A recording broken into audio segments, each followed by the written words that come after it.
saya minta acara ini diselenggarakan. Saya minta acara ini diselenggarakan karena saya merasa setelah kita masuki 6 bulan masa bekerjanya pemerintah yang saya pimpin sebagai pemegang mandat dari bangsa, dari rakyat sejak tanggal 20 Oktober 2024, sudah saatnya kita lebih komunikatif, lebih proaktif dalam memberi keterangan tentang keadaan yang berlaku. Kemarin saya sadar beberapa minggu lalu, sudah mulai sadar bahwa komunikasi dari pemerintah yang saya pimpin memang agak kurang. Dan itu adalah tanggung jawab saya.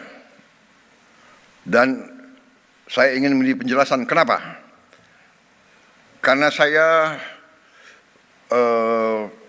menganut filosofi evidence-based performance. Jadi saya enggan bicara tanpa bukti nyata. Itu itu sifat saya. Jadi saya harus selalu dinilai, saya minta selalu dinilai oleh hasil yang saya lakukan, prestasi yang saya lakukan. Demikian yang saya minta dari rekan-rekan saya yang dekat. Saya hanya lihat mereka dari pengabdian mereka, dari prestasi mereka, dari energi mereka, dari niat mereka. Saya benar-benar tidak pernah tanya, apakah waktu saya seleksi menteri-menteri ini, apa saya tanya, Anda partai mana, Anda orang tuanya siapa? Kan saya tidak. Suku Anda siapa? Suku Anda apa? Agamamu Anda? Tidak.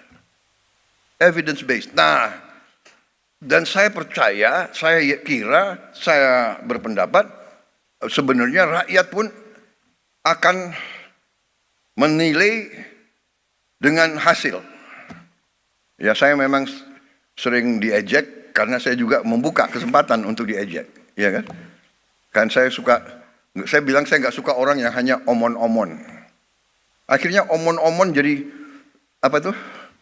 Jadi populer ya, dipakai di seluruh Indonesia itu. Iya kan? Dan saya nggak suka hanya omon-omon. Terus terang aja.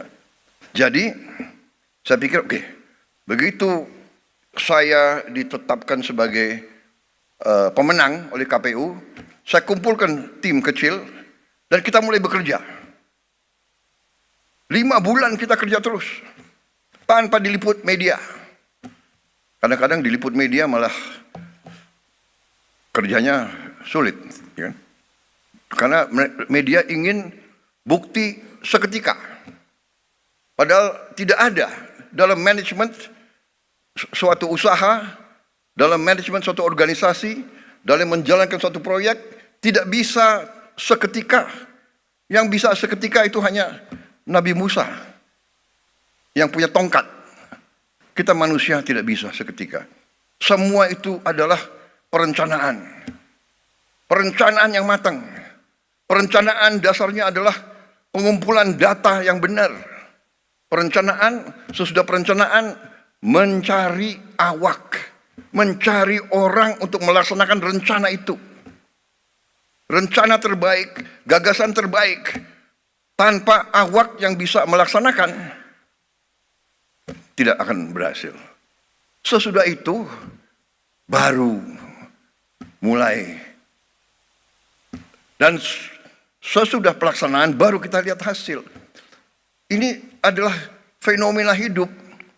Nggak bisa kita tanam pohon, kita minta buahnya turun lusa. Tidak mungkin. Ini melawan hukum alam. Kita cari benih yang bagus, kita cari tanah yang cocok, kita harus ada sumber air, kita harus ada cuaca yang baik, kita tanam, kita rawat, baru hasilnya mungkin 5 tahun, 6 tahun. Ya kan? Pohon kelapa sawit yang sekarang menjadi bisa dikatakan miracle crop.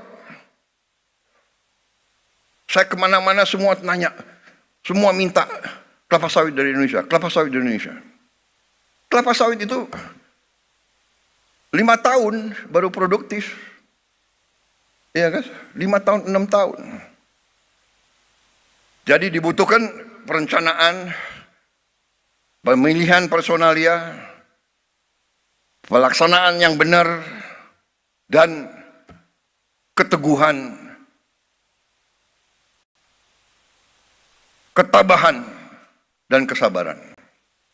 Jadi saudara-saudara, waktu kita ambil alih pemerintahan, kita bekerja keras karena kita persiapannya sudah baik, dan kita sudah punya strategi, kita sudah punya keyakinan apa yang harus kita lakukan. Dan bagi kami sangat terbuka, kami sangat transparan, kami buat buku strategi transformasi bangsa. Dan kita sebarkan, saudara bisa buka di situ.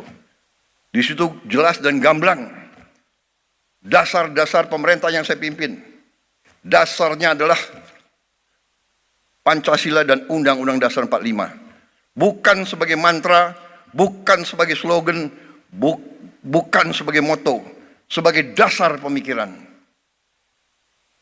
Ekonomi kita apa? Ekonomi kita adalah berdasarkan Pancasila dan Undang-Undang Dasar 45. Berarti ekonomi kita harus berdasarkan sila-sila itu. Berketuhanan harus mengandung persatuan Indonesia. Kita tidak mau pertumbuhan Indonesia bubar, tidak mau. Kita tidak mau menjual kekayaan kita dengan murah. Kita tidak mau menjual tanah kita kepada bangsa asing dengan murah. Semua tujuannya persatuan Indonesia, kemanusiaan. Kita tidak mau yang lemah ditinggal. Kita tidak mau yang miskin disuruh bersaing dengan yang kuat. Saudara-saudara, ini dasar kerakyatan dan terakhirnya tujuan kita keadilan sosial. Ini yang mendasari pemerintah kita. Dan pelaksanaannya pasal-pasal ekonomi yang ada di Undang-Undang Dasar 45, pasal 33. Bahwa ekonomi kita ya azasnya adalah kekeluargaan. Saya ulangi, perekonomian kita azasnya adalah kekeluargaan. Tidak boleh ada orang yang lapar di Republik yang merdeka 80 tahun. Tidak boleh ada orang yang tinggal di bawah kolong jembatan. Ini menusuk rasa keadilan. Tidak boleh ada orang yang tidak makan. Ini yang mendasari dan kita buat strategi. Strategi kita ternyata adalah sejalan dengan PBB, dengan United Nations Sustainable Development Goal. Yang utama food, energy, water, dan SDG, sasaran SDG yang lainnya semua. Ini dasar kita. Karena itu, swasembada pangan menjadi sasaran kita, swasembada energi, swasembada dan manajemen air yang baik, dan tentunya industrialisasi supaya nilai tambah ada di Republik kita. Saudara-saudara, apa yang terjadi sekarang, goncangan dunia akibat negara yang ekonominya terkuat, membuat kebijakan-kebijakan, memberi peningkatan tarif yang begitu tinggi kepada banyak negara. Ini bisa dikatakan menimbulkan ketidakpastian dunia. Banyak negara yang cemas, ya. Padahal sebenarnya pendiri-pendiri bangsa kita dari sejak dulu, dan termasuk saya Bertahun-tahun saya sudah ingatkan, mari kita bangun ekonomi kita dengan sasaran berdiri di atas kaki kita sendiri. Saudara-saudara, itu pembukaan, dan sekarang saya ingin mengundang beberapa tokoh dalam pengelolaan ekonomi kita untuk menyampaikan kondisi ekonomi yang apa adanya, yang real, the real situation. Mereka akan paparkan, kemudian kita buka kesempatan untuk ada tanggapan, ada sanggahan, ada pertanyaan, kita terbuka. Di zaman sekarang, pemimpin harus terbuka untuk masukan. Kita tidak anti kritik. Kita malah suka kritik. Kritik itu adalah membantu kita, membuat kita lebih aware, lebih waspada. Iya kan? Jadi kritik itu bagus menurut saya. Tapi kalau suatu program untuk menciptakan kondisi yang tidak rasional, iya kan? Nah, ini harus terus diadakan istilahnya klarifikasi dan penjelasan, iya kan? Umpamanya ada yang dengan keras yakin bahwa matahari tidak terbit dari timur, matahari terbit dari barat. Karena dia ngomong 500 kali, 1000 kali matahari dari barat, jangan-jangan ada sebagian rakyat kita yang percaya matahari terbit dari barat. Itu adalah ilmu propaganda, itu ada di buku semua. Itu keahlian Hitler dan Joseph Goebbels. Kalau kebohongan diulangi berkali-kali dan terus-menerus, lama-lama orang percaya dengan kebohongan. Itu ada di buku The Art of Propaganda, ya kan? Dan itu kita pelajari, semua negara pelajari. Dan itu yang dilakukan, itu namanya psychological warfare, psychological operation, dan itu sering dilakukan untuk mendestabilisasi suatu negara yang tidak disukai oleh negara lain. Jadi saudara-saudara, ada lagi azas kedua dalam teorinya Joseph Goebbels. The bigger the lie, the easier people to believe. Jadi kebohongan yang lebih besar, mudah untuk orang percaya. Oh ya, jangan-jangan benar ya, ya kan?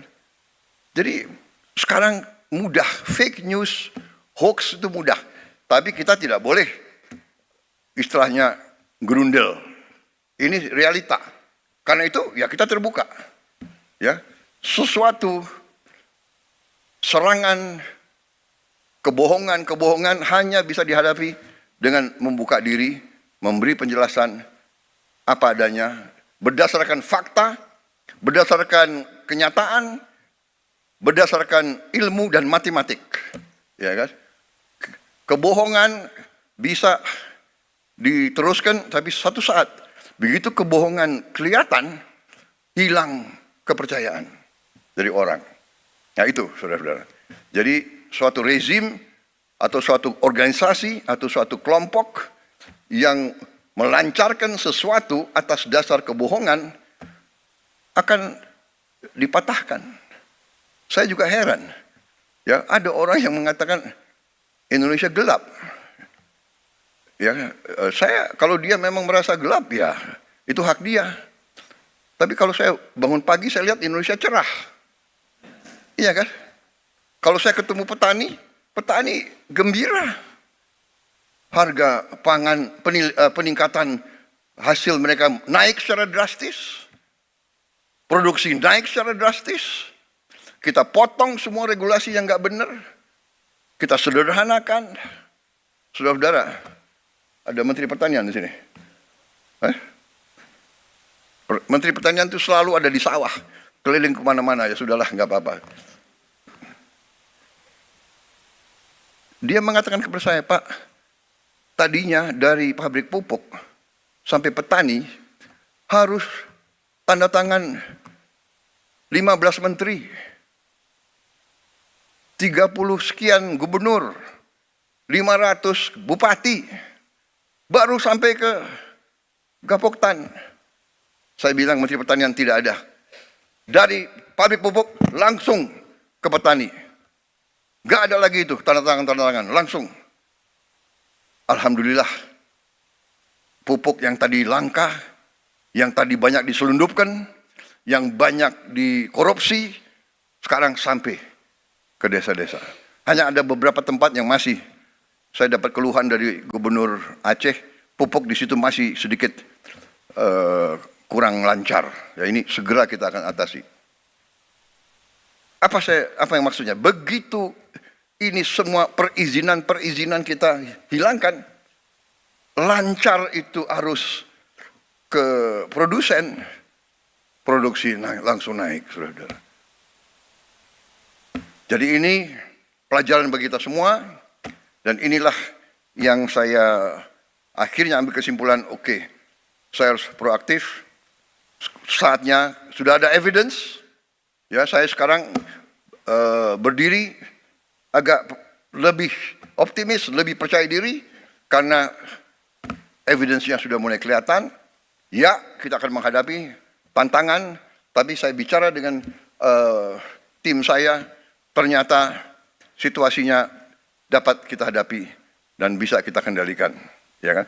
Jadi saudara-saudara, saya sih tidak akan melarang orang untuk selalu memandang dengan kegelapan. Kalau ada orang yang mau lihat gelap, monggo. Tapi kalau saya lihat, saya optimis, saya bangga sekarang jadi Presiden Republik Indonesia. Kekayaan kita akan kita kuasai, akan kita kelola untuk sebesar-besarnya kepentingan rakyat. Mungkin banyak kecewa, tapi dibandingkan dengan ratusan juta rakyat kita yang akan merasa bahagia, yaitu tugasnya pemerintah.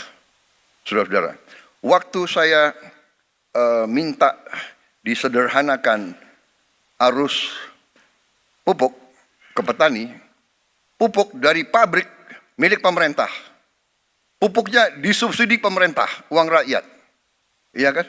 Kenapa terlalu banyak perantara? Kenapa terlalu banyak middleman? Hak apa mereka tuh mengutip uang rakyat untuk rakyat? Jadi saya bilang hilangkan itu semua. Ada yang datang ke saya, Pak, ada 29.000 distributor yang marah sama Bapak. Oh ya? Hati-hati loh Pak. 29 distributor itu punya konstituen. Oh ya? Saya bilang. Ada berapa petani di Indonesia? Saya tanya Menteri Pertanian, Pak, hampir 30 juta Pak. Oke. Keluarga mereka 4. 29.000 lawan 120 juta, menang siapa? Oh, lebih baik saya membela 120 juta rakyat daripada mereka-mereka itu. Ya, kita terbuka. Tapi saudara-saudara, rakyat yang punya hak, kedaulatan di tangan rakyat. Kami dipilih rakyat. Kau suka tidak suka, ya ini pilihan rakyat, ya kan? Inilah kita yang dipilih rakyat. Ada yang botak, ya kan? Botak itu artinya pinter, ya kan? Ada yang hitam, ya tapi ini pilihan rakyat, bagaimana? Dan kita semua, cita-cita mereka semua itu hanya untuk berbakti kepada rakyat. Benar, kalau mereka mau kaya raya, mereka bisa. Nggak usah masuk pemerintah. Mereka masuk pemerintah itu, saya juga sedih loh. Menteri Keuangan, banyak yang belum dapat mobil dinas. Ya, mereka kerja 6 bulan ini, kerja bakti. Tapi ya, terima kasih sudah mulai apa? Sudah mulai cair, ya, Bu. Apa?